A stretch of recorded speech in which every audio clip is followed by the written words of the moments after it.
Section 6.1, finding the major key from all key signatures. So in this section, we're going to be dealing with both flat key signatures and sharp key signatures. So key signatures that have some number of sharps in them, some number of flats in them, or even key signatures that have neither sharps nor flats. So you know most of these guidelines already. So if you have a key signature with sharps in it, you go up a half step from the last sharp. And as it turns out, most answers will end up being regular letters, so like B or D or A or what have you. If you have a flat key signature, which I just abbreviate as flat keys, that's another way of saying it, the second to last flat is the name of the major key. So all of these answers will have flat in their name when you have two or more flats. Now here's that exception. The major key that only has one flat is just regular F major.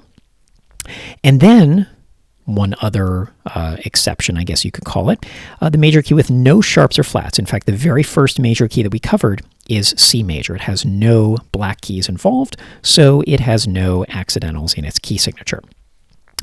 And here's that recommendation, which you've heard me say a few times now. Get in the habit of circling the last sharp and drawing an upward arrow. That reminds you to go up a half step from the last sharp. And get in the habit of circling the second to last flat. Now, I've pasted in a little keyboard diagram to the right here so we can work on these with that in mind. So one way to tackle this exercise, if you want to, you can pause the video and just go for it. But if you'd like the explanation, here it is. One way to tackle it is just to do exactly this recommendation above. Circle your second to last flats whenever you have two or more flats. So you've got those down. Circle your last sharp and go up a half step is what we'll eventually do, but just circling it and drawing the upward arrow is probably fine for a first pass. And then what you're left with is just a couple of the exceptions, the one where you have nothing and the one where you have one flat.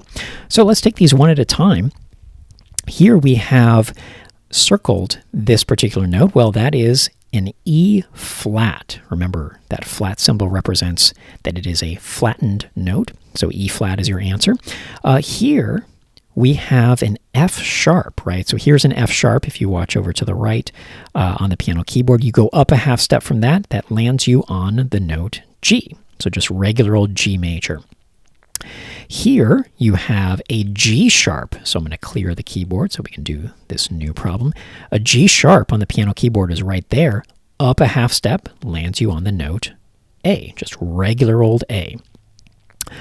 Let's do this one next, actually. Even though it doesn't have anything circled. No sharps and no flats, just memorize. That's the key of C major. Then this last one on the first line, that is an A flat that has been circled. And that very note is the name of the major key. Now for the bass clef line, here we have an A sharp circled, and I'll clear our keyboard once again. So here's an A sharp on the piano keyboard. Up a half step from that lands you on B. So it's the key of B major. This one right here, that's another one that you just have to memorize. One flat in its key signature means that it is the key of the key of F major. Then the next one, we've got a sharp circled. So this is a C sharp. So here's a C sharp on the piano keyboard.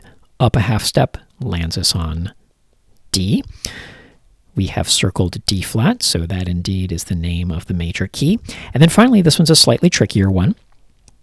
Here we have circled an E sharp, right? On the piano keyboard, this note right here is an E sharp. And you go up a half step from that, and it lands you on the note F sharp.